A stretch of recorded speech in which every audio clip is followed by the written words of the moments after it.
নমস্কার বন্ধুরা, আমরা চলে এসেছি আজকে রংনাথ পাহাড়ের উপরে। রংনাথ পাহাড়ের উপরে রংনাথ বাবার অবস্থান রয়েছে। আপনারা দেখুন, রংনাথ পাহাড়ের উপরে আছে রংনাথ বাবা এবং মাতা পার্বতী।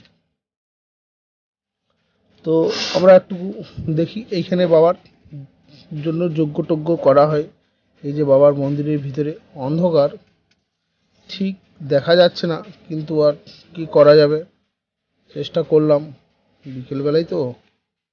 আবার এখানে আছেন মা পার্বতী, এনাকেও দেখা গেল না, কিন্তু এইটা বেশ পরিষ্কার, ঝকঝকে আলো। দেখুন বাইরেটা, কিন্তু মন্দিরের ভিতরে একটু অন্ধকার। কি করব, একটু আফসোস থাকলো আপনাদেরকে না দেখাতে পেরে। ওই দেখুন, ওইখানে আবার চারটে ছেলে আবার একটা কুকুর নিয়ে পাহাড়ের উপরে বসে আছে, ওরা আড্ডা মারছে আর কি, গ্রামের ছেলে। এই দেখুন, এখানে পুজো হয়। এগুলো সব মোটামুটি পাহাড়টা নিচের থেকে 200 মিটার উঁচু, 200 থেকে 250 মিটার। এটা পাহাড়ের ব্যাক সাইডে আমি চলে গেছি, মন্দিরের পিছন দিকটায় আর কি। এই দিক থেকে পাহাড়টা অনেক বড় এবং পাহাড়টা দেখাও যায় অনেকটাই। এই দেখুন চারিপাশে গ্রাম, গ্রামগুলো বেশ একটু ফাঁকা ফাঁকা, যেখানে আছে সেখানেই আছে, আবার চারিদিকে ফাঁকা ফাঁকা। এদিকে জলের খুব কষ্ট, কিন্তু দেখুন ধানের চাষটা হয়নি, আবার এই গম বা সর্ষে এই চাষটা হয়েছে। এই গ্রামটার নাম হচ্ছে মাঝগাঁয়ে, এটা পাশেই গ্রাম। পাহাড়টার, এই গ্রামেরই পাহাড় বলা হয় সবাইকে। পাশে আবার বানহারা বলে একটা গ্রাম আছে। ওই দেখুন, ওইদিকেও পাহাড় দেখা যাচ্ছে, ওদিকে পাহাড় আছে, ঝিল আছে, বড় একটা ঝিল রয়েছে। চারিদিকে কত সুন্দর সবুজে মোড়া, একদম হেভি লাগছে। পাহাড়ের উপর থেকে আপনারা একদম না দেখতে পেলে বিশ্বাস করবেন না, খুব সুন্দর পরিবেশ। বিকেলবেলা তো একদম, আমি ওই 4টে 4:30টার দিকে পাহাড়ের উপরে উঠেছিলাম আপনাদেরকে দেখাবো বলে। আজ পূর্ণিমা ছিল, সবাই পুজো করতে এসছে, তাই বিকেলের দিকটা একটু ভিড়টা কম, তাই এলাম। সকালের দিকে খুবই ভিড় ছিল আর কি। দেখুন, আর এই যে পাহাড়ের পাথরগুলো কেমন গোল গোল পাথর, না সিলেটের মতো পাথরটা, কিন্তু ঠিক মরা পাথরও বলা চলে না। পাহাড়ের উপরে কিন্তু খুবই সুন্দর, যেমন মনে হচ্ছে সমুদ্রের ঢেউ খেলে গেছে, সেরকম পাহাড়ের উপরে পাহাড়ের ঢেউ খেলে গেছে, ঢেউ খেলে যাওয়ার মতো দেখতে লাগছে উপর থেকে। একদম সুন্দর পরিবেশ। অনেক ছেলে মেয়ে এসে নিয়ে সন্ধ্যের সময় এখানে আড্ডা ফাড্ডা মারে এই পাথরের উপরে বসে বসে। আর আমরা নিচেই থাকি, নিচ থেকে আমরা পাহাড়টা দেখতে পাই সারাক্ষণই, আমাদের আর কিছু মনে হয় না, বুঝলেন, নতুন করে দেখলে। কিন্তু আজকে যা দেখলাম, ভিডিও ক্যামেরা কোনোদিনই করিনি, অনেকবারই এসেছি, আজকে এসে করলাম আপনাদেরকে দেখানোর জন্য।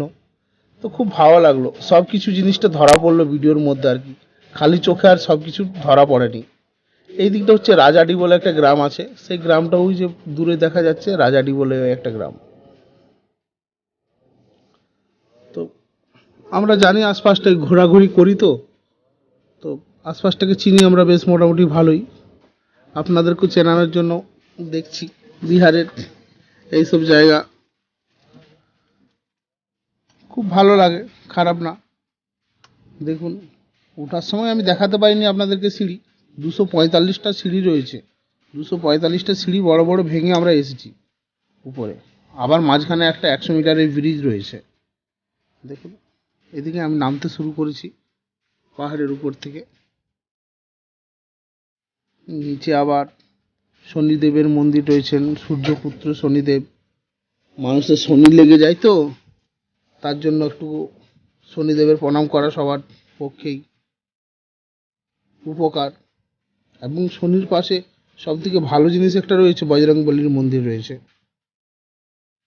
संकट मोचन भगवान का। संकट मोचन भगवान सबका संकट दूर करेगा।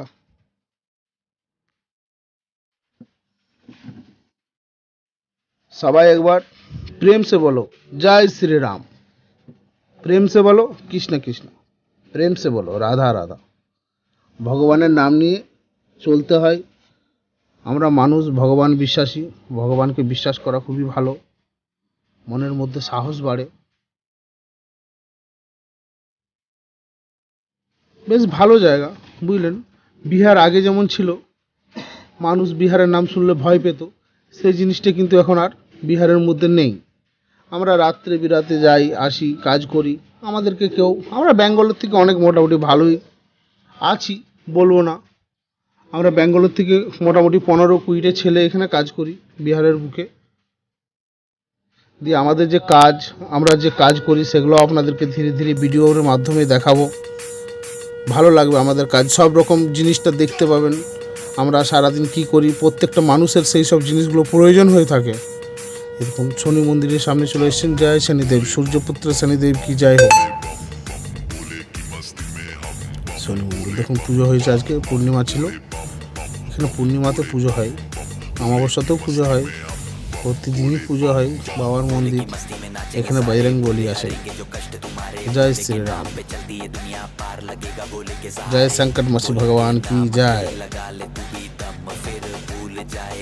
চলুন আমরা ধীরে ধীরে নিচে চলে এসেছি।